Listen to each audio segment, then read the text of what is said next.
Okay. Is there like a thing that tells me that it's doing it? Well, I guess it's doing it. All right, fine. So, thank you all for being here. I'm not sure what I don't think you guys can see my like my windows with your faces. But if you can, that's fine. I can hide it if you're not seeing some of the information. So yeah, thank you all for being here. I definitely do have sweatpants on, so don't worry. I'm sure some of you are as well, but I did keep on my nice shirt, so to be professional. Welcome to the strangest organization training I've ever done. I had to cut a lot of things because we have a lot of things that just aren't relevant at this time in our lives. So hopefully it won't take too long. We have a guest from the alumni office as well. We have Sam here to talk about crowdfunding, and we'll do that in a little bit, but I wanted to go over the first couple slides. You can also use the chat function. I'll try and keep an eye out for that. We do have like a question and answer thing at the end, but you certainly can do whatever you can to get my attention. All right, here we go. So Liz and I are still in the Office of Student Involvement in the Division of Student Affairs.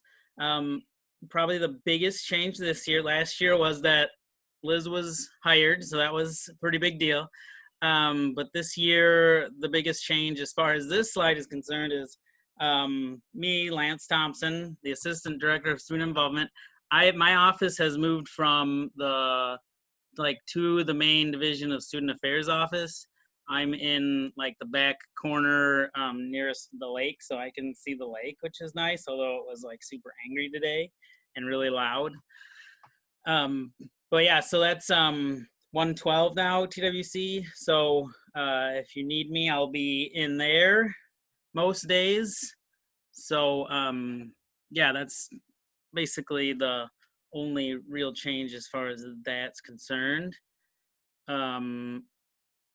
And I believe Liz is in this meeting as well. So if you have anything for her, you can certainly shout. Hi everyone, I'm happy to chat with you, but I'm also going to stay on mute because as many of you who have been on Zoom meetings with me before probably have come to expect, my cat is very needy and will probably start crying. But I'm so glad to have you all back on campus, or soon to be back on campus, and we look forward to, though it may be a little crazy in some ways, a very productive and fun year. So welcome back, or we will see you soon. Yeah. Obviously, when I planned this day, we were all supposed to pretty much be on campus, but I was like, well, it's over Zoom anyway, so we might as well get things going, because I know I want to get things moving along, and I know you guys do as well. Okay, I don't know if my kid's doing jumping jacks upstairs, but it's fine. Okay, so expectations of you as club leaders. I go over this kind of every year, and it's no different this year as far as we want you guys to do things. We want you to be proud of your organizations, and we want you to make sure that you're welcoming and happy and able to perform your duties as student organizations as well as possible. And that's Liz and my job to help you do that. There's certainly a lot of obstacles this semester, but that doesn't mean that we can't still have a really fulfilling semester. It seems like that's a difficult word to use nowadays, because everything is just kind of like you're just like sitting in your room and all that. But I think we can certainly work together as a community to still have like a fulfilling and exciting year. And so just a few things as far as COVID-19 stuff, and Liz can add a few things, because we sent an email about a month ago with some more details. But so just a few things. The club meetings at this time should be virtual, and that, we'll revisit that as, kind of things hopefully get less complicated as far as COVID and all that stuff is concerned. But right now, it's because for me, it's more like the frequency of them, and the convenience for everyone to, at least for your club meetings. Now, obviously, we still want you to do events and things, but that certainly we want you to do those with enough time and get those into Astra and the harbor and all those things with at least 2 weeks, so we can put things together appropriately. And we want to share those because venue space is very limited. Some of you may already have known that the jockey rooms are an extension of the cafeteria now, and a lot of other spaces on campus are used for classroom space. That doesn't mean that like in the evening times that we still couldn't use those spaces, but the other thing is that most of those spaces, because we have a limit of 50 people in any given space, a lot of those spaces on campus cannot hold 50 people right now safely.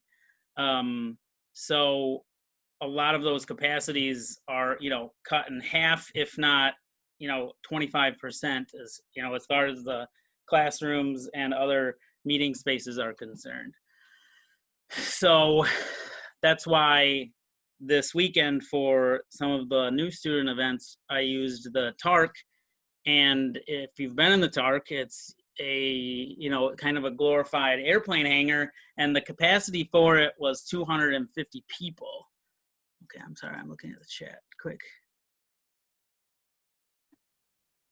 Oh, okay, Liz is helping. Thank you, Liz. Yeah, so if it's okay with you, Lance, I'll just kind of manage the chat, and then once you're done talking, I do have a couple things I want to jump in on regarding COVID-19. So I'll address what was asked in the chat too. Okay, awesome. Oh gosh, what did I do? How do I go back? Here we go. We're getting into the complications of this sort of stuff. Here we go. So, but we do, like I said before, we really want to help you pull some of this stuff off, because it's important to still have a vibrant campus. We just have to do it, with a good head on our shoulders.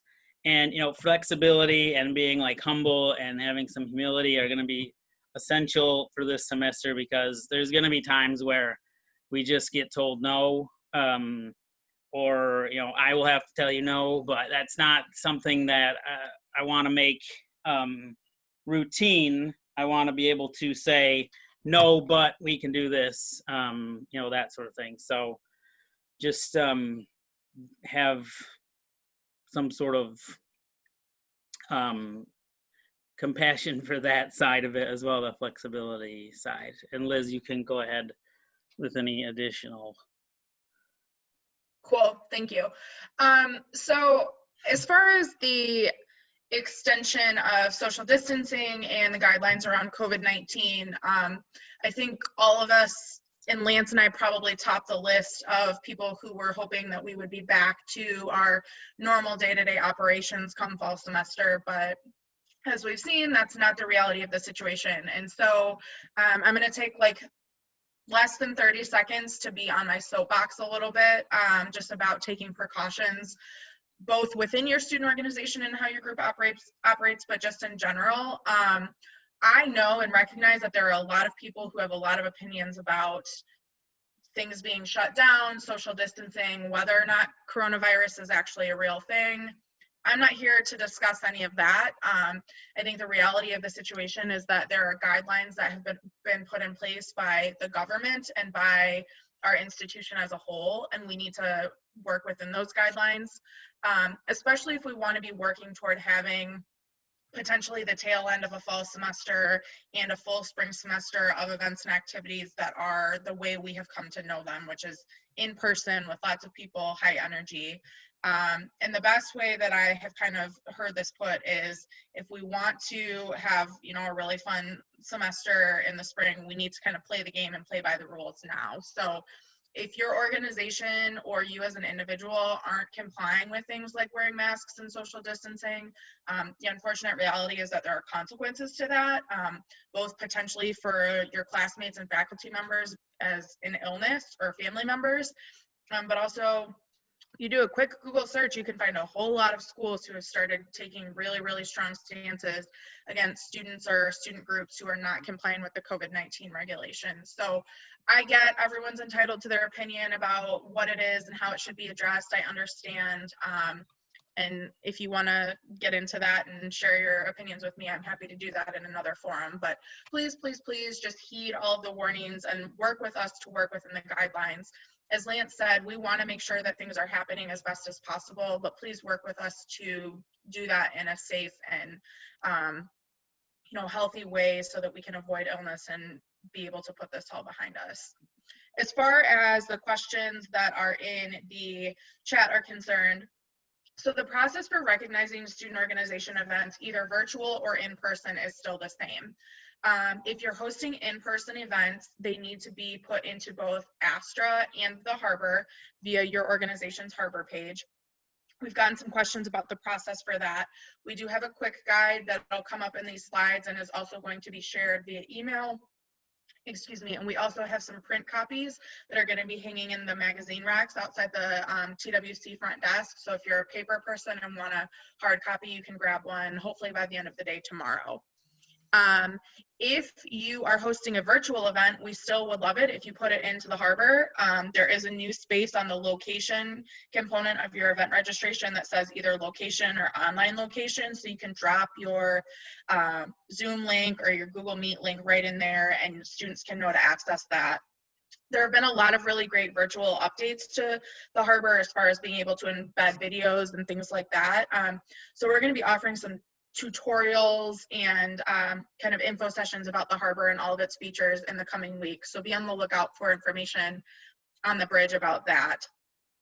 If you are wanting to host an in-person event, you do need to include in your Harbor event registration form in the description some specific information about COVID-19 precautions that you'll be taking. So be able to very clearly explain how you're going to regulate and manage the attendance, how are you going to ensure social distancing, who will be responsible for ensuring that all attendees are wearing masks, those types of things. That information is going to be reviewed by the campus events and conferences office. So we will receive that and provide that to them, and they'll be consulting with us as far as the feasibility of in-person events. If you have questions, please, please, please ask Lance, please ask myself, ask a friend who you think might know, and if they don't know, then come ask us. But we want to make sure that no one feels in the dark about this. We know there's been a lot of information flying around and things are just totally different than anyone has ever known. So please reach out so we can work together to try and figure out a solution. Is that good, Lance? What a world. No, Yeah. That's great. Thank you. I think right now I'll turn it over to Sam. I think she's still in here. You still in here? Yes. Okay. You can go ahead and give your give it your best shot. Okay. So I'm Sam, and I work in our advancement office on the 4th floor of Lentz. And I do a lot of fundraising for the college, and this year we are really looking to kind of boost our crowdfunding, and we know that you guys do a lot of fundraising as student organizations, so we want to partner with you guys with that. So we have a platform that we can use to set up our campaigns, And so you guys, if you're trying to like bring a speaker to campus or host an event for on-campus events or for on-campus audiences and everything like that, that's something we want to help you do. I've been working with Liz to get all this information on the harbor so that it's there for you guys when you want to find it. There's an application form there, and then my information will also be listed on that website so that if you do have any questions or you want to talk about a campaign, you're not sure how to work it out, I'm definitely there for that. So that's just something that's really exciting that we're happy to launch with you guys and help you make sure that you're getting the funds you need and also being able to put on even more programs than normal during the school year. So that's pretty much all I have, unless anyone has questions or anything like that.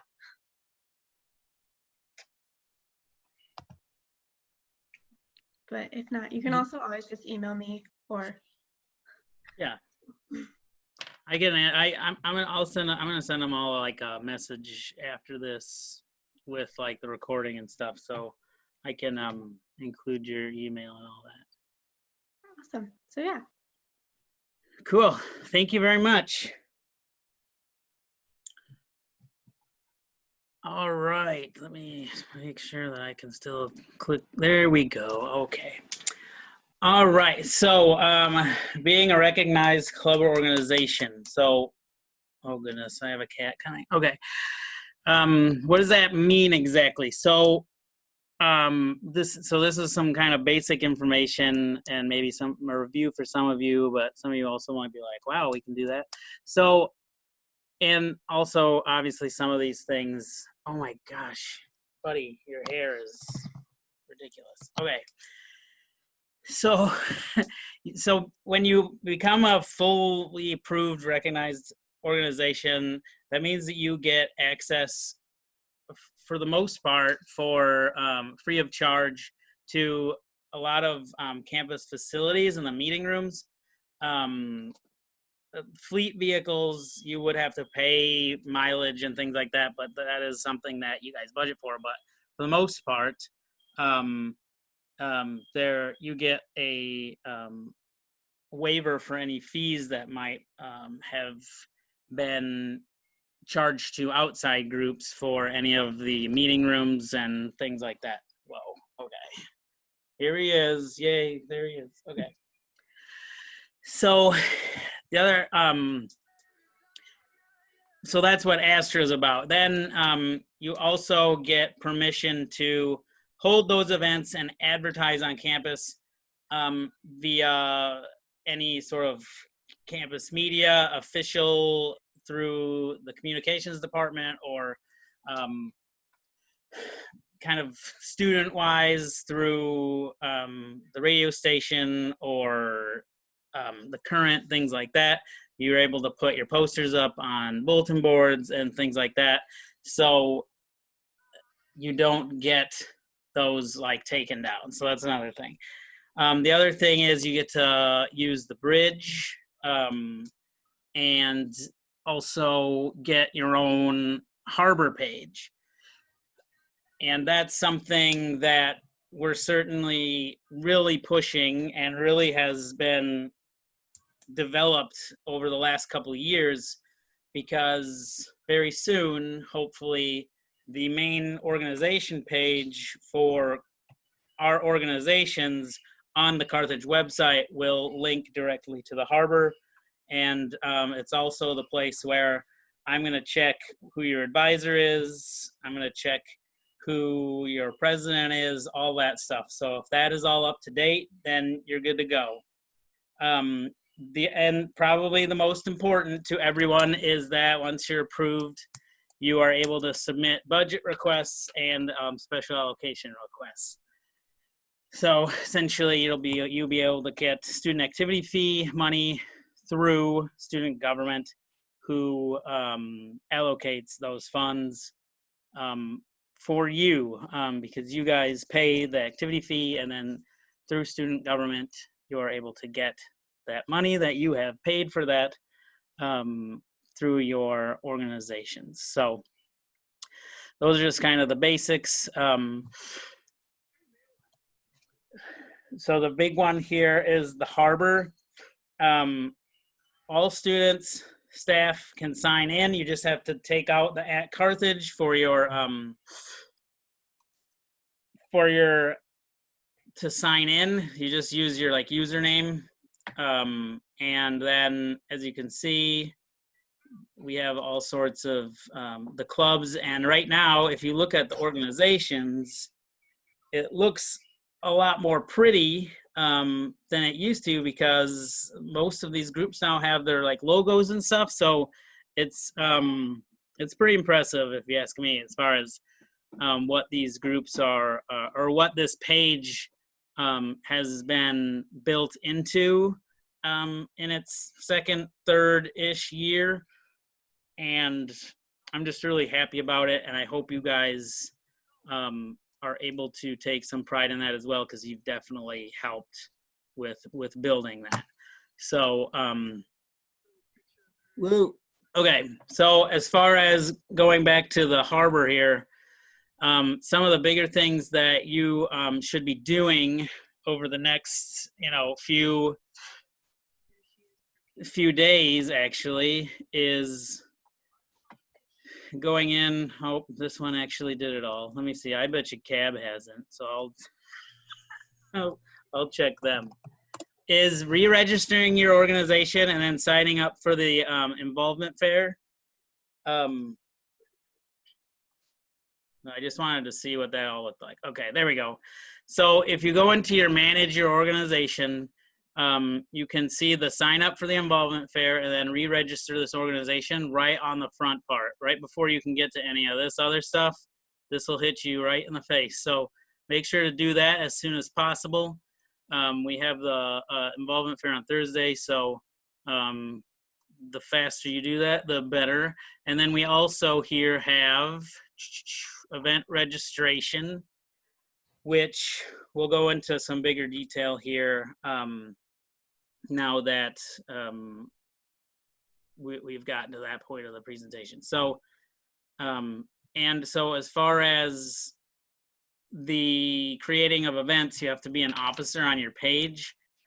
So that's typically one of those e-board positions. Now you can get a little bit fancy and create your own positions and all that stuff, but essentially those like 4 or 5 basic positions can all create events. This slide here is all about the event pass, which CAB has been using quite a bit the last couple weeks as far as our events are concerned. This is going to be extremely important this year because of contact tracing and things like that. So the more you use this check-in and keep the RSVPs and attendance of your events in the harbor, the better we'll be able to do that sort of thing, especially for any like major events. And if you need help with this, we can certainly help you. So so the actual app is called Check-In. It's with Campus Labs, so you can download it through, I want to say, Google and iPhone. And then also you can add people by email and like name as well. So you don't always need the little QR code. That's just something that is just easiest. Now, when you get this presentation, you'll be able to click on all this stuff and get more information too as well. Because there's some videos and things like that, but we're not gonna go through all that right now. All right, so another thing that you'll be able to do when you get your when you get this presentation in your email, you can these are links to help you with anything as far as the harbor is concerned. Now, for me, when I have a question, this is actually called Engage, and it's not Campus Labs anymore. I forget what they're officially called, but if you Google anything that's like, want to learn how to submit an event in Engage by Campus Labs, like in Google, that's how I pretty much figure out everything. So you can certainly try that as well. Because I don't think they've updated a lot of their website as far as the new company is concerned, so I wouldn't worry too much about that. But so Engage by Campus Labs is what this is officially called. We just have our own custom situation, and that we dubbed that the harbor. So if you do have some issues, Google can help you out with a lot of that stuff. We do also have some quick guides for certain processes. Like there was a question about updating your organization officers on your organization roster. I will make sure that Lance includes all of those in the email that he sends out. So if that's easier for you, it's the very basic things. So entering an event into the system, updating your officer roster, and then there's one other, building a form. So there is a form feature that is like Google Forms. So if you want to collect information from either your individual organization members or the campus community in general, you can do that through the harbor as well. So we'll make sure you have access to that. They do include the basic information from its Campus Labs is now called Anthology. And so it's included all there, and you can search on support, but there's also some specific Carthage branded guides that we have. The process is the same, it just looks fancy and has the Carthage logo on the top.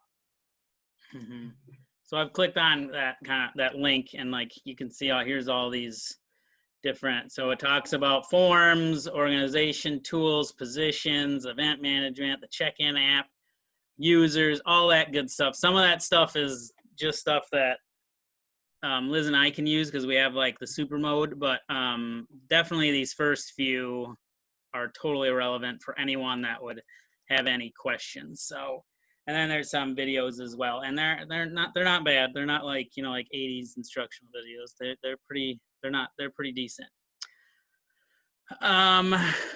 All right, let's keep going and see what's up. Okay, now into the greatest program of all time, Ad Astra and event registration. So the main person now to talk about anything as far as Astra goes, her name is Megan Mazanet with 2 G's, but you won't need that for the email, so don't worry about that.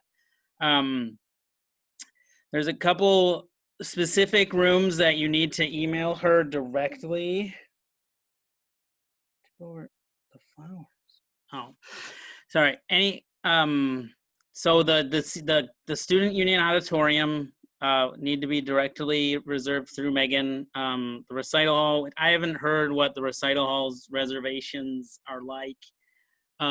Also the Tark Field House, but everything else like tabling areas, Woe's Place, classrooms, things like that, that's all still good to go in Astra. So I wanted to see here.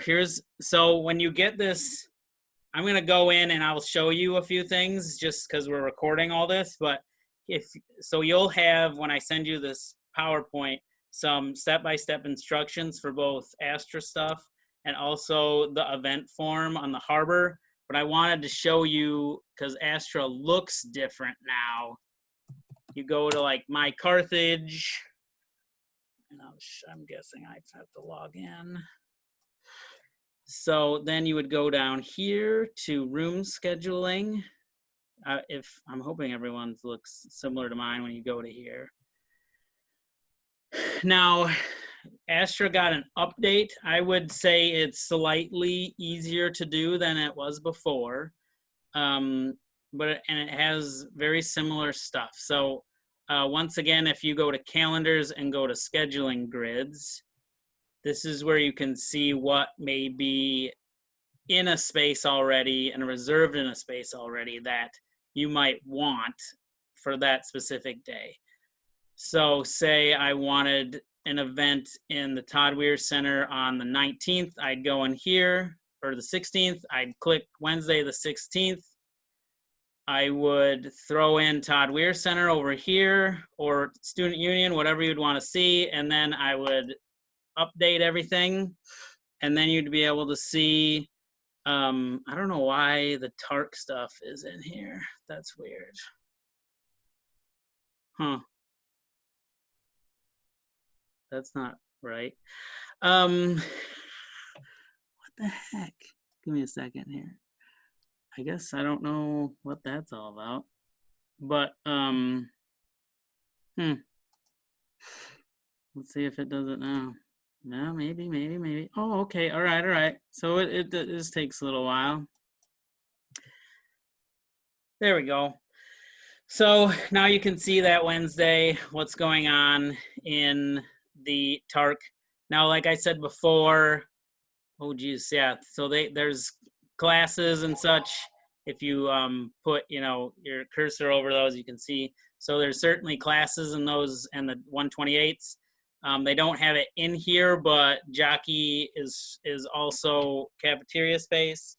Now, if you don't mind what the jockey rooms look like, you probably could use them in the evening hours.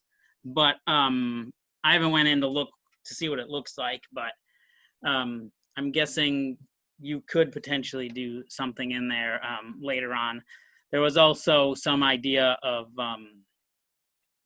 CAB using the upstairs of the cafeteria as well for something, but that hasn't really, there's no way to reserve that at this point. So we'd have to look into that a little bit more. So then the next thing you can do, if I go to the home page, is to reserve a room. Now, I've tried both create an event and request an event. I've had more success with request event. So you go up to events here and you do request event. And then it's just kind of like old Astra. You would pick a spot that you'd like to go to. They have outdoor field, chapel space, Todd Weir Center, things like that. I think outdoor field also has like tabling stuff, so you can check that out. So you select whichever one you were looking for, and then it goes into a very similar feel as before, where you would pick, you'd put your event name, how many people, your room setup description, your AV needs, and then this is where you would add the date that you were looking for, and then add meeting. And then after that, then you'd go into request room and request your room. So it's nice that I feel like this looks a lot easier to do, and it has been a lot quicker than old Astra. So, but if you have any questions or need any help, we can definitely help out with that, because I understand how terribly frustrating Astra can be. So you can just let us know if you have any problems with that. Event form. Did we want to go into more details about submitting an event, Liz, or do you think people are okay on that or not? We can try. We can definitely do that if there are folks who are interested in learning right now. But the key things I think would be to know that you do need to be listed as an officer on your organization's page to submit an event. And if you do, Lance, if you click back to your PowerPoint, the second, that step 2 gives, where it says step 2 Harbor event form, gives a click-by-click guide of what you need to do, and we'll make sure to send that to everybody, because I know it looks a little, at least for me, it looks a little small right now. I also, like I said before, intend to do some Harbor trainings where we can dig a little deeper on that. So unless there's anybody who overwhelmingly needs to see an overview right now, I would say go ahead and work past that, because I know there's a lot more content to cover. But if people want to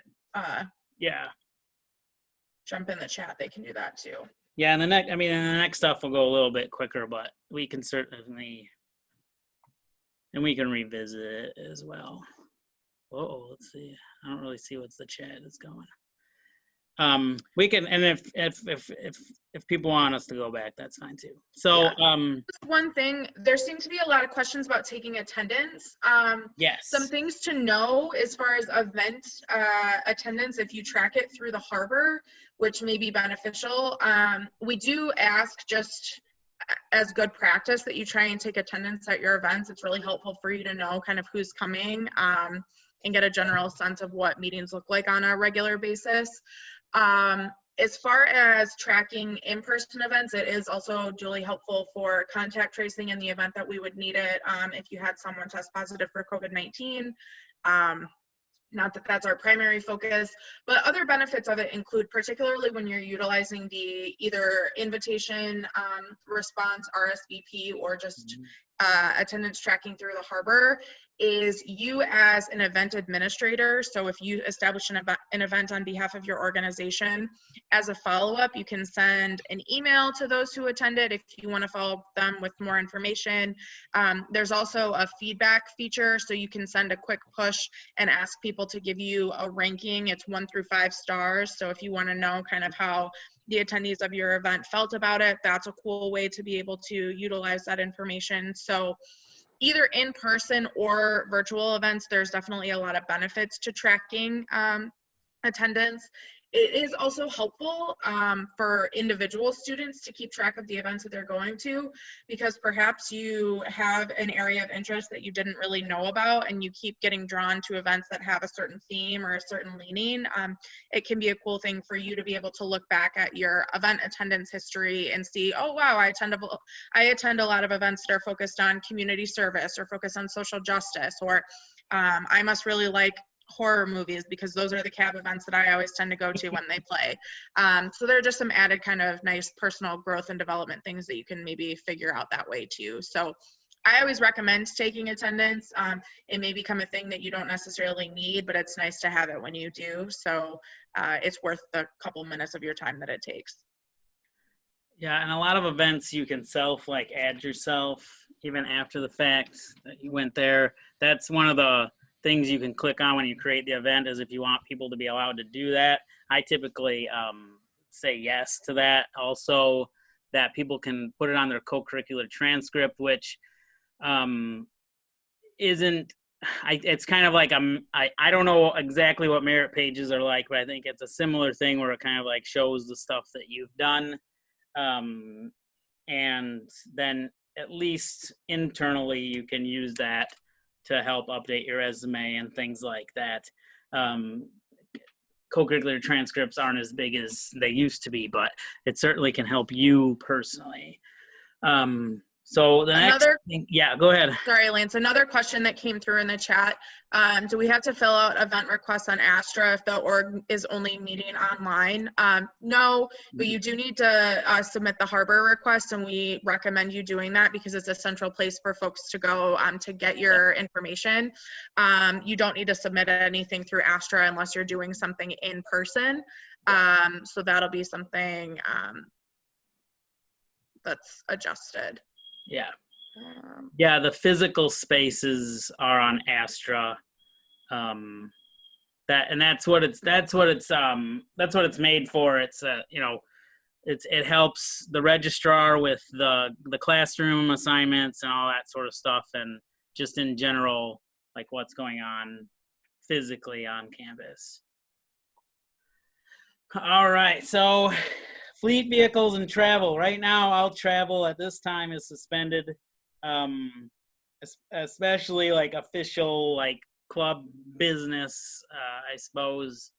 If you have like specific situations that you'd like to talk about, please contact us. We also, and I don't have all the details, but I know that as far as the fleet vehicles go, we were trying to transition from Carthage-owned vehicles to Enterprise, and I don't know exactly where that all landed. So, and I'm guessing that it hasn't really been a priority since no one's really traveling anyway. So we will have more information on that. One thing I do know, though, is that you would have to be approved by Carthage to drive in any official capacity for the school.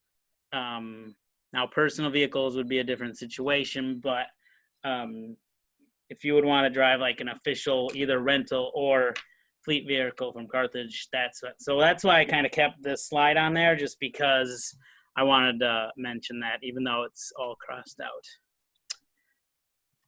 All right, so some changes to the posting policy. Oh, my kid is like screaming upstairs. Okay, right now you would probably only need about 10 to 15 total posters. And you can send that through, I believe it's like mail. I should have put it in here, but so the mail room can be used to print posters, and so can the library. I have the link here to get a printing card so you can make posters as well. Now to get them approved, since we don't want people like coming into the DSA to like stamp stuff all the time nowadays, this is what we're gonna do. For clubs, you're gonna be able to post a poster in the TWC, the library, and the student union, and then like on your residence hall door.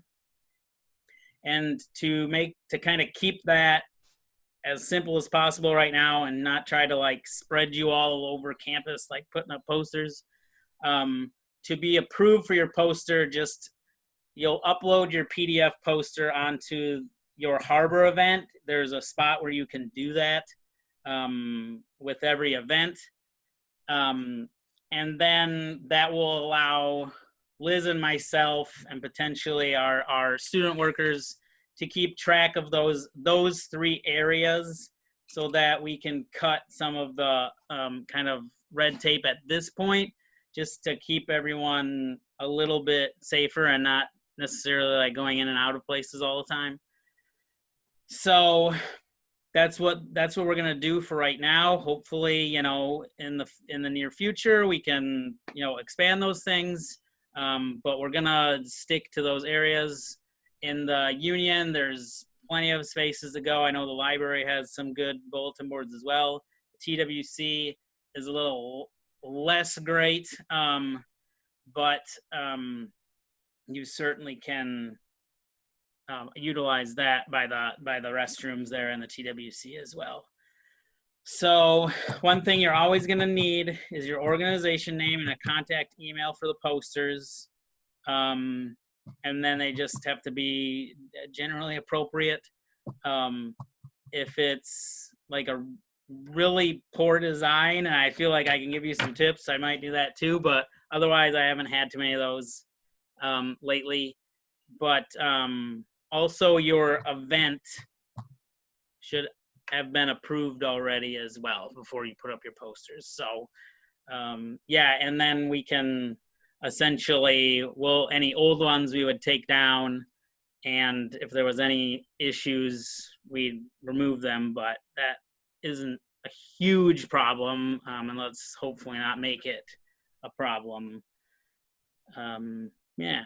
But yeah, at least at this point, you wouldn't need like 60 posters like before. You'd only need about 10, 15. But that's why we also want you to utilize the bridge and the harbor and that sort of stuff.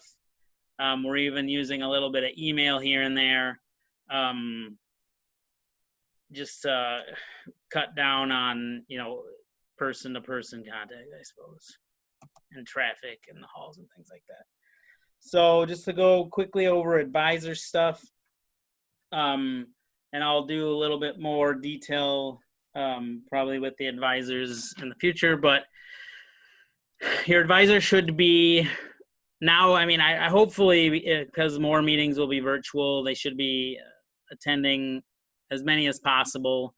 You certainly, the president and other e-board members should be meeting with them at least, every other week, hopefully, to talk about any updates. They should be on all your email lists, your harbor list, all that stuff, to make sure that they're being up to date. If people still have Facebook groups, make sure that they're helping you in that sense too, because you don't want them to be surprised by anything. You want to make sure that they're up to date on stuff. What's up? Who's trying to talk? Is there anyone? Questions? No? Okay. The advisors are not paid. They're all volunteers, so, and the idea behind them is that they're there to help carry and be kind of a constant for your group as years go by. The harbor is also a good tool for that sort of thing, but they're supposed to be there as kind of, to advise, aid you, but also kind of hold that historical kind of knowledge sort of thing. So just make sure to keep them in the loop, and hopefully they'll be able to challenge you, but also be kind of a shoulder that you can go to whenever you need some help as well. They also should be signing and or approving any sort of monetary transactions that you are dealing with. So there's that as well. Recruiting an advisor, because I'm guessing there's a few of you, because unfortunately we've had some people that have left the university either by on their own or not on their own. If you need an advisor and you're having some issues, please let me know. I can certainly help. Some of the best things, some of the best practices that I've seen is, making a decent list of potentials, faculty and staff. It can be full-time. We've even had some part-time, like adjunct faculty, that sort of thing. Yes, I'm in my meeting. What happened? Are you okay? Well, come downstairs. Come here. Put a finger down. Mommy issues. Sorry. Just sit right here. I'll help you in a little bit, okay? So then it's best to approach those people. Lance, What's up? sorry, there's somebody who isn't muted who it sounds like is like watching a video or something in the background. So if you could just quick check and make sure that you're muted. If you're not speaking, that would be helpful. Thank you. It's only a little bit longer, okay? And then I can help you. So the best way to get an advisor is to approach them like personally and find someone that you think might be interested in your group, might have some passion for what you guys are doing. Kind of not a last resort, but one that actually has happened is throwing something out on the bridge and seeing what people who might be out there that might be interested. It's definitely worked in the past, but obviously having like a previous relationship is a great way to go. And once you find that person and you add them as an advisor on your group page, and that is accepted by them, that's good, because it goes directly to their email and they've accepted that. So that's kind of how we're approving advisors at this point. I feel like my son is crying right now. We have hazing and non. You need to go check on him, Lance. I can take over. Yeah, that would be great. Okay. So I know you would all love it if I just read word for word what this slide says, but I'm not going to do that. Hopefully, as leaders of student organizations, there's a weird reflection. You've taken the time to read through the Carthage Community Code and have an understanding of our hazing and non-discrimination policies. I think given a lot that's happened in the world, it's particularly important that we're examining all areas of our organization operations for potential blind spots as far as bias or exclusion is concerned. If there are areas in your organization that you feel like need to be addressed or you'd like some support on overhauling things, please contact us so we can talk to you about what options exist as far as making improvements and how we can make sure that students who are reaching out and are interested in being involved in your group can do so in a safe and comfortable way. You will be able to refer back to this if you want to know specifics about the terminology that's used here. It can also be found on the college's website if you look under the community code. But please do pay attention to this and really think critically about all areas of your operation, so that we can make sure that, like I said before, we want this to be safe, healthy, and inclusive places for students to form community. Oh, now I'm realizing I can't advance Lance's slide because he's the host. So perhaps while we wait for him, I will open up the floor to any questions that exist that have not been addressed either in the chat or through the content that has been provided so far.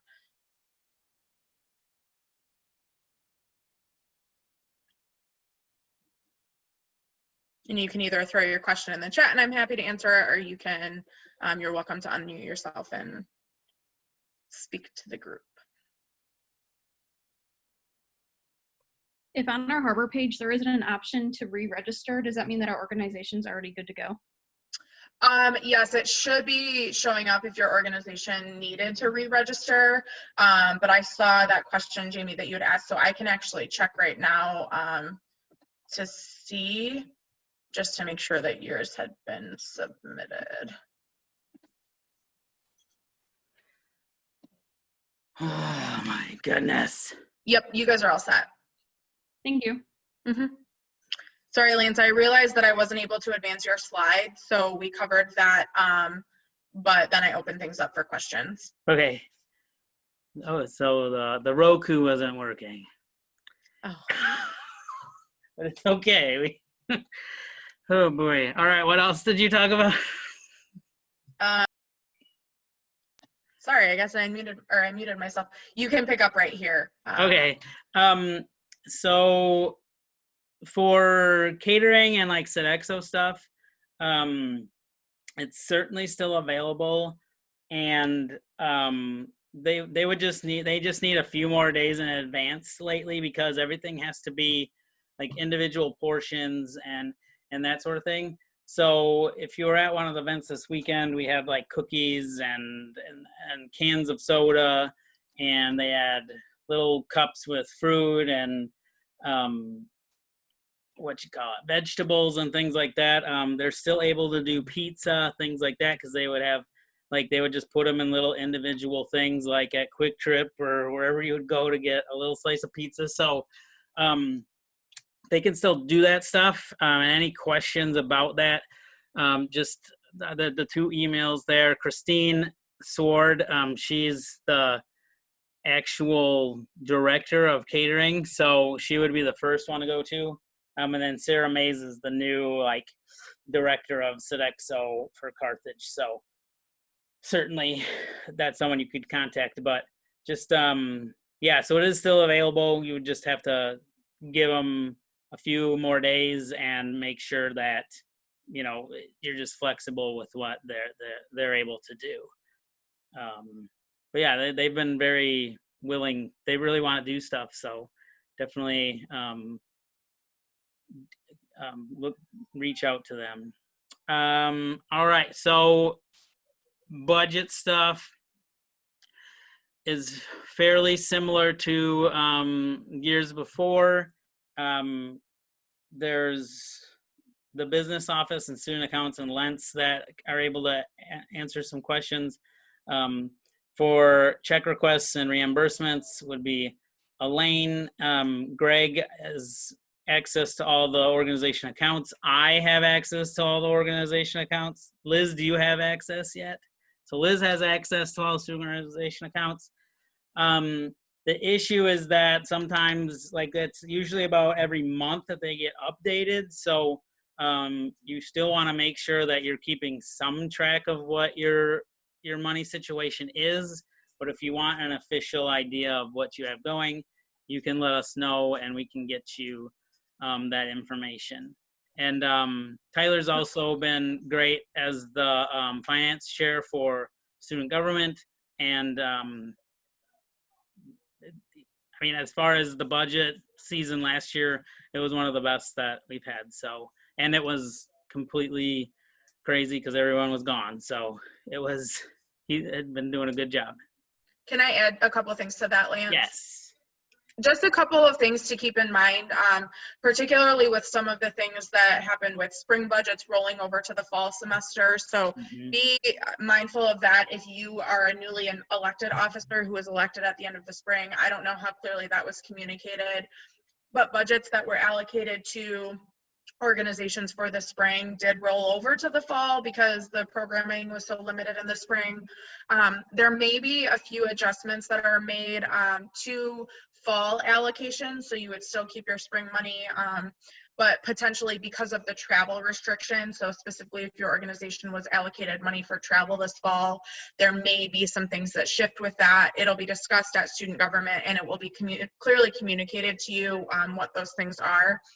That said, organizations shouldn't be using their funds to prepay for things or to purchase gift cards in an effort to kind of conserve your funding. If funds are adjusted for whatever reason, you will always have the opportunity to either reapply for something for the following semester or as part of a special allocation. But there are certain things that are not authorized purchases, no matter the circumstance, gift cards being one of them, and also prepayment outside of this fiscal year for travel expenses. So if you have questions about that, please let us know. Tyler's a great resource. As Lance said, he's done a great job of really streamlining a lot of things. But with the budgets kind of having some odd specific things happen this year because of the limitations for programming, we want to make sure everyone is clear about what they can and cannot do with those funds, and that they know who to ask if they have a question. Right. Absolutely. It can be very taxing even for the seasoned professional like myself. So certainly ask any questions that you need and have. Fundraisers, so advancement office is tied with the alumni office. That's what like the official fancy name is for it. So you reserve the tables through Astra, just like in the past. You would also do the event registration for them through the harbor so we could communicate with you. Any sort of official sponsorships from off campus, you'd want to go through the advancement office, because they're also, dealing with people off campus. For example, like if you were looking at Uline or something, I guarantee you Carthage has some relationship with some of those people. They may even be able to help you in some way. So just be kind of, if you have some sort of outside sponsorship or anything going on there, just make sure that you're communicating with the advancement office and the alumni relations people. Right now, no food sales at all. I know bake sales are a popular way to make a few bucks, but I know in the past I've seen, stickers and other little trinkets and things like that people have been selling, and that's been going pretty well as well. So just make sure that we're not, doing any sort of food sales nowadays. And the other thing with the food sales is Sodexo has an official, contract with the school to provide us with food. So if you say wanted to sell like candy bars and stuff, we'd have to get something like that approved through them, because they have to provide that if they want to provide that stuff. So right now it's just like, we're just kind of, to simplify things, just saying like no food sales until further notice. So yeah, so just make sure to put things in the harbor, and we'll be able to communicate with you specifically on some of those things. But they definitely can still be going on. And then the crowdfunding thing as well is a way to kind of look into that. Movies, I'll go over this kind of quickly because they're not going to be as popular as they were before as far as like spaces are concerned. You need a license to show a movie publicly. Even if it's like a small group of you, any sort of like public showing of a film or TV show or whatever needs to have some sort of license. I've done these licensing, talked to these companies for quite some time. So any questions, you can certainly talk with me about it. A lot of documentaries and things like that are fairly inexpensive, and you can talk directly with the people that made them. And get like lifetime rights to some of them. So definitely that is an option. There's some bigger companies like Swank that you can get bigger movies with, but just so you know that they're between like $500 and $1,000 to show, even for one showing. So just make sure that if you want to do that, you budget for it, but you can also talk with CAB because they have some budget money for movies as well, and we can do a collaboration or something.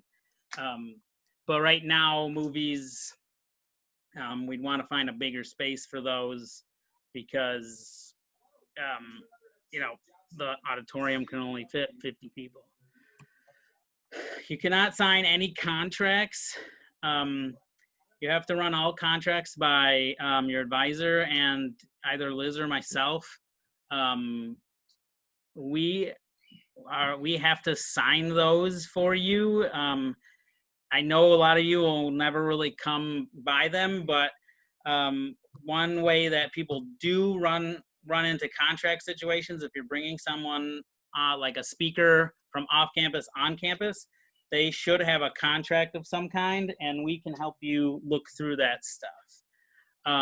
But you should never, either verbally or written or otherwise, sign any contracts. So if you have any sort of legal situation that you're dealing with as a group, just let us know and we can help you, because it can get a little confusing. I also have a contract that I put together that we can, so if you find someone you want to bring to campus that doesn't have one and you would like one for payment purposes and things like that, I can help you with that too, because they don't have to be all that complicated. A lot of them are, but we can work on that together, and we could get that figured out. But please do not sign anything or agree to anything over email or any sort of thing. It can be a little scary for all of us. All right, the Resource Center. We will be coming out with some specific hours that the Resource Center will be open in Montegrano. And it's I don't know what it looks like now that the RAs have been in there, but I replenished it with all sorts of, Sharpies and poster board and all that stuff. So it should be pretty stacked. Obviously right now there's not a bunch of places you can put up posters, but you might have some idea for maybe a craft or something that you would want to do. But we will have that room with a student worker from student involvement and have some hours. Also when CAB has their office hours, so we'll get that out to you as soon as that's all put together. We're still looking at applications on Handshake and that for those positions. So just so you know, this is what we kind of have going on in the basement of Montegrano. Then there's also, I have another slide that we can skip over. There's student org storage space next door to that in room 43. So there's a link coming up that you can click on that to apply for that. And you get one bin, and it seems to have worked fairly well for people. It has an ID scanner, so we just get your ID on there and it works pretty dang well. So going into the virtual involvement fair here, it's Thursday at 9:00 p.m. Like what I showed you before, you go to manage organization in your Harbor page.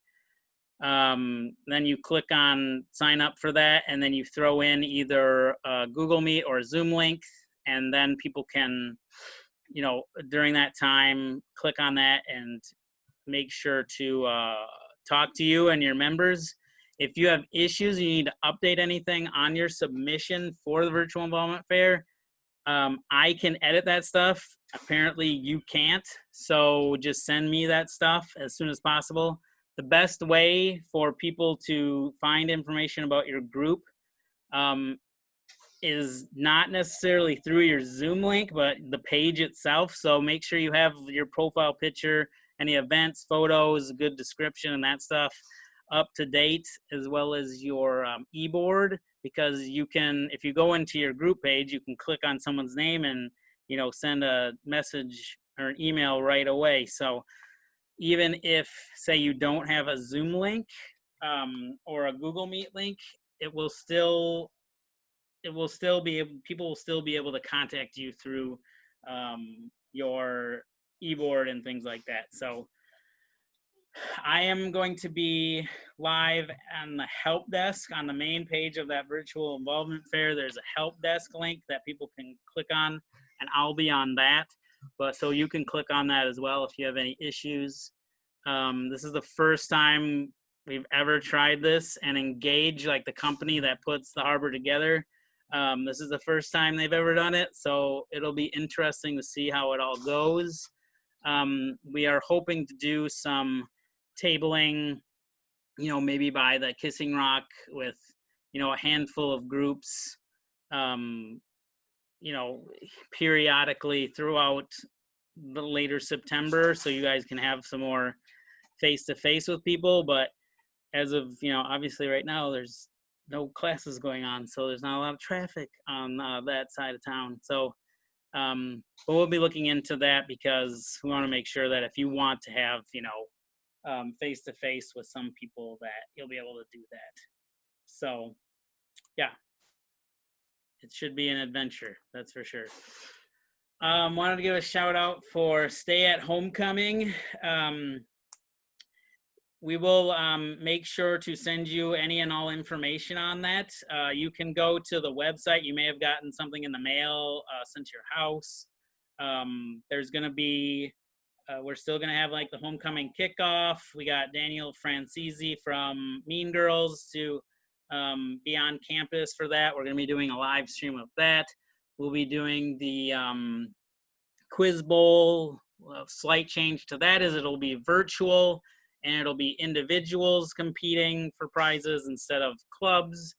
And that's, a bit of a disappointment there for some groups, I'm sure, but it's just a little easier as far as getting more people involved, where hopefully coming up,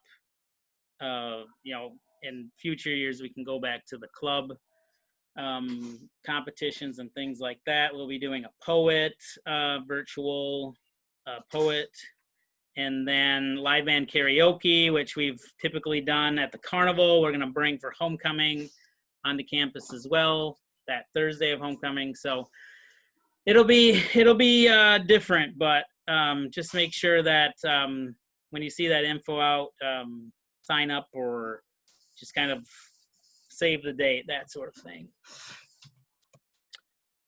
Here's org storage application, student government. This is where you would currently do like special allocation requests. Any of the representatives would be happy to hear from you if you have any comments or concerns. Their meetings, I believe, are still 9:15 on Tuesdays. I think they have one tonight. So I don't know if Claire is still on the meeting, but she could say something if she wanted, but that's fine if she doesn't. But yeah, so if you have any questions for them, just let me know and I can get you hooked up with them. So as far as being like legit in our eyes as a club, attending this meeting is a good start. Participating in the involvement fair, doing a re-registration on the harbor, and then the big one would be submitting your budget in November. All right, so questions. I have a fancy website that we can do a Q&A. So if you go to this website and ask the question, it'll pop up on here, but you can also use the chat function if you'd like to do that. And that's There is a question from earlier in the chat, Lance. If you could talk about social distancing guidelines for when groups are outside. It's essentially the same as inside. At least that's what I'm gathering. It's still 6 feet apart, still masks, especially the mask part. If you're in a group outside, it's also the same for like the 50 people. I would just kind of use essentially the same guidelines as you would inside, but you're outside, I guess. Are there any other questions? Is this thing working, or I don't know? I didn't really test it.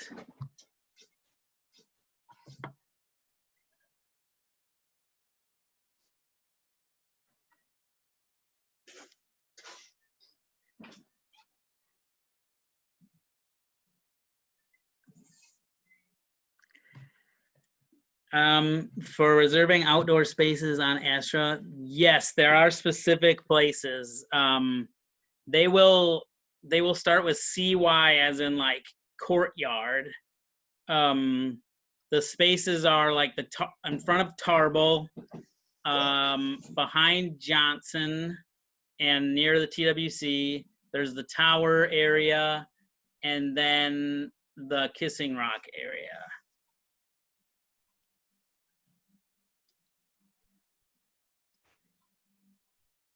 Yes, I will share the slideshow and a recording of the meeting with all of you. The same as the email that I sent, as a reminder. I'll send it to that same email list. So for the outdoor spaces, and it's kind of that, a lot of it is specifically for tabling, as far as even like the Kissing Rock and stuff, but so requesting those tables will be important. But yeah, those are the areas that you can specifically request for the outside. If there's another area that you're looking at, we would just have to kind of go and talk with the facilities people and Megan and see what we'd like to do. I mean, I do that all the time. I apparently like to be very annoying. So I like to do things in different spots because it's fun. So I'm happy to help with that. The whole group would not have to necessarily be in the org fair and the Google or the Zoom meeting. They certainly can. I know a lot of people are like, well, I got to be in like 3 of them. I would probably just have them like hop in between, because I'm not sure how many you can do at one time on one screen. But yeah, as many people I think as you find comfortable, but at least one, obviously, but not everybody would have to be there. Or you could do like one person's there from 9:30 to 10, and then, or 9 to 9:30, 9:30, 10, that sort of thing. Any other questions? Ooh, there's another one.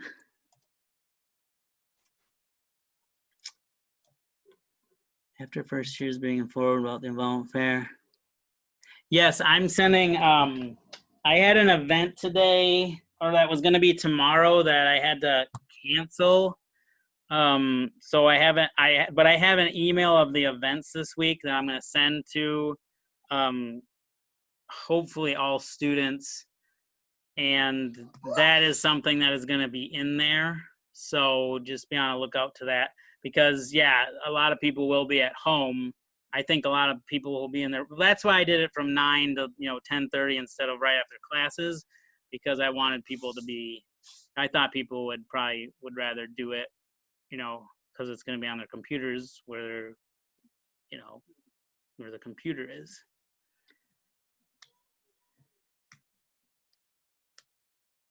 Yes, there will be a post on the bridge in the morning about the involvement fair, or at least there should be, because I'm pretty sure I submitted that.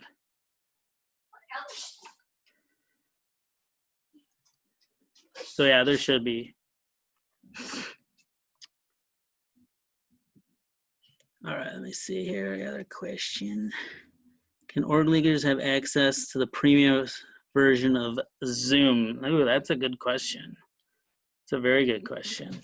So Lance, that was asked previously, that someone had heard a rumor that Zoom Pro was going to be made available for student organizations to use. I have not heard of that, but we will certainly look into it and obviously let you all know if it's something that's a resource that's available to you. Yeah. Ponder. Stop fighting imaginary things. You're too loud. Premium Zoom for clubs. I'll make a note of that. That's a good question. I know it can be quite expensive depending on how many you have, like accounts wise, but I know a couple people over in the library that I can ask, so we'll see. And maybe that's something, we can talk with student government about if it gets to be something that people really, really want to look into. And as far as expenses go, maybe that's something that we could invest in, that we could bring to student government. because like my account, I have like one of the Carthage accounts. I think I can put 250 or 300 people in a room, and I don't need to stop every 45 minutes or whatever it is. So yeah, it certainly could be good. Yeah, Google Meets has worked for almost 90% of the things that CAB has done, besides like actual events. Like for our like meetings, Google Meets has been great. We haven't tried like an event or anything in Google, but yeah, Google Meets has been fine for most everything. But you know, with trivia and bingo and that sort of thing, knowing that we could get several hundred people. Advisors might be able to get access to, yeah, that's true. Some of the advisors might already have them too. So that wouldn't hurt to ask them. Oh, faculty already do. That would be good.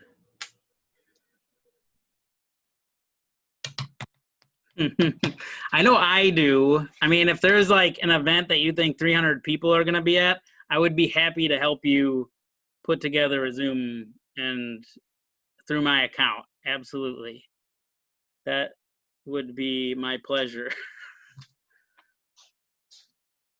All right. Are there any other questions? I know this went a little long, but I think that it was good, and we have it recorded, so I'll probably throw it on my Carthage YouTube or something, so it'll be easier to access. Okay. All right. Thank you, everybody. Have a good night. We got some events coming up, so pay attention and go to stuff. All right. Bye. Thank you.